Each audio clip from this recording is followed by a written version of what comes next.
మనం ఇప్పుడు ములక్కాడ, జీడిపప్పు, నువ్వులు ఇవన్నీ వేసి కూర చేయడం ఎలా తెలుసుకుందాం. ముందుగా ములక్కాడలు నేను 4 తీసుకున్నాను, పెద్ద సైజువి. ఒక అరకప్పు జీడిపప్పు తీసుకున్నాను. జీడిపప్పులో ఫుల్ ఉండేవైనా తీసుకోండి పప్పుని, లేదంటే చిన్న చిన్న పీసెస్ లాంటివి కూడా అమ్ముతారు. అవి ఇలా పౌడర్కి వాటికి వాడుకోవచ్చు. ఒక చిన్న సైజు స్పూను ఆవాలు తీసుకున్నాను. ఒక 1/4 వంతు నువ్వులు తీసుకున్నాను. పచ్చిమిరపకాయలు తీసుకున్నాం. ఇప్పుడు చేయవలసింది ఏంటంటే, వీటిల్లో నువ్వుల్లో మంచి ఫైబర్ ఉంటుంది, పచ్చిమిరపకాయల్లో ఏ విటమిన్ ఉంటుంది. ఇవి మా చెట్టుకు కాసిన పచ్చిమిరపకాయ అన్నమాట. ఇవి కూడా ఇందులో వేద్దాము. ఇది ఆవాలు ఇవన్నీ వేసి ముందుగా ఒక అరగంట నానబెట్టుకోవాలి. ముందుగా దీన్ని శుభ్రంగా కడిగేసి నానబెట్టుకుందాం.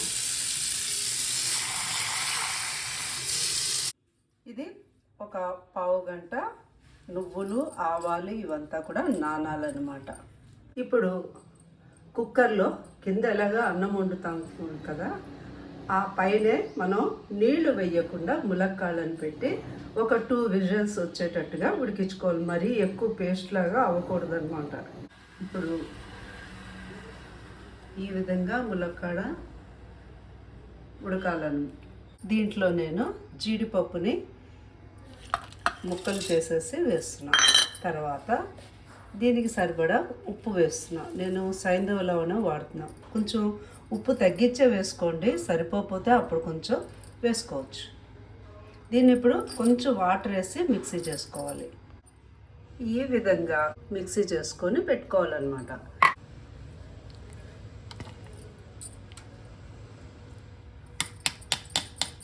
ఎక్కువ వాటర్ వేసేసుకోవద్దు. కావాలంటే ఎలాగా మనం దీన్ని క్లీనింగ్లో ఒక 2 స్పూన్స్ వాటర్ వేసి క్లీన్ చేస్తాం కదా, అది సరిపోతుంది ఆ వాటర్. మూకుడు పెట్టుకొని స్టవ్ మీద కొంచెం ఆయిల్ వేసి, దీనికైతే కొంచెం ఆయిల్ పడుతుంది. స్టవ్ వెలిగించుకుంటాం కదా. తర్వాత ఏం చేయాలంటే కొంచెం శనగపప్పు వేసుకోవాలి. శనగపప్పు వేగుతున్నప్పుడే కొంచెం మినప్పప్పు, పొట్టు మినప్పప్పు అయితే బాగా కనిపిస్తుంది, కూడా రుచిగా కూడా ఉంటుంది. పొట్టు మినప్పప్పు ఒంటికి కూడా మంచిది తింటే. సో జీలకర్ర వేసుకుంటాము.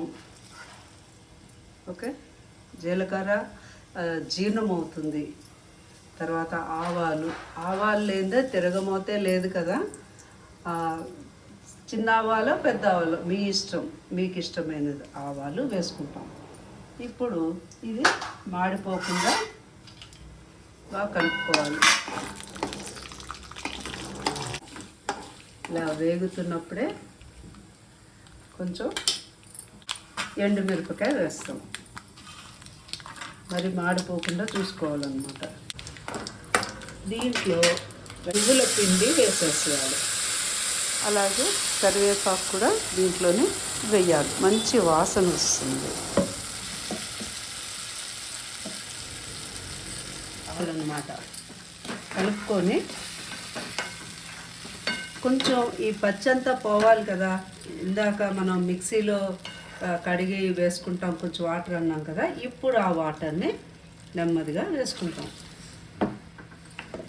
ఇది కొంచెం ఉడకాలన్నమాట, లేకపోతే పచ్చిగా ఉంటుంది, టేస్ట్ ఉండదు. కొంతసేపు కింద మాడిపోకుండా జాగ్రత్తగా కలుపుకుంటూ ఉండాలి. ఉప్పు మనం మిక్సీలో నువ్వులవి తిప్పుతున్నప్పుడే వేసేసాం కాబట్టి మళ్ళీ సపరేట్ వేయవసరం లేదు. పచ్చిమిరపకాయ అది రుబ్బాం కాబట్టి వేయవసరం లేదు. ఎండుమిరపకాయ పొడి వేసామంటే ఈ కలర్ అంతా కూడా ఎర్రగా అయిపోయి కలర్ మారిపోతుంది. అందుకు పచ్చిమిరపకాయలు వేస్తాం. ఆఖరిలో మాత్రమే మనం ఉడికించిన ములక్కాడలు వేసుకుంటాం. ములక్కాడ వేసిన తర్వాత ఎక్కువసేపు ఇలా కలపకూడదు అనమాట. ఏమైనా ఇప్పుడే ఇలా ఉడికేటట్టుగా చూసుకోవాలి. ఇప్పుడు సగం వరకు ఉడికింది, చూసారా? వాటర్ అంతా కూడా లాగేసింది. మళ్ళీ మనం ఆయిల్ అయితే వేయలేదు, అవసరం లేదు, ఆ కాస్త చాలు. ఇప్పుడు ములక్కాడలు వేస్తాము ఈ వాటర్తో. ఇది వేసిన తర్వాత ఊరికే అటు ఇటుగా తిప్పకూడదు, నెమ్మదిగా చేయాలి. ఎందుకంటే అవి విరిగిపోయి అంటే బాగుండదు.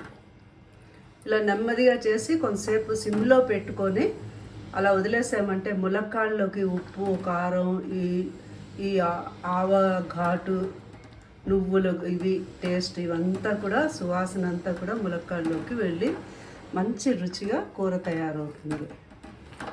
ఇది అప్పుడప్పుడు చేసి తింటే బాడీకి కావలసిన విటమిన్స్ అన్నీ కూడా మనకి లభిస్తాయి అన్నమాట. ప్రకృతిని ఏ పని చేసినా కూడా మనం ఓర్పుగా నెమ్మదిగా చేయాలి. ఇది నువ్వులు జీడిపప్పు ములక్కాడ కూర. మీరు ఉట్టినే కూడా స్నాక్ కింద తినొచ్చు 3 గంటలకి. ఒక్కసారి ట్రై చేసి చూడండి, మీరే మళ్ళీ మళ్ళీ తయారు చేసుకుంటారు. ఎంతో ఆరోగ్యకరమైన నువ్వుల జీడిపప్పు ములక్కాడ కూర రెడీ అయిపోయింది. ఈ విధంగా మీరు ఇదే కొలతలతో ఇదే పద్ధతిలో మీరు చేసుకున్నారంటే మీరు మళ్ళీ మళ్ళీ ఆ టేస్ట్ చూసిన తర్వాత చేసుకుంటారు తప్పకుండా. Thank you very much for seeing my video. Thank you. నమస్తే.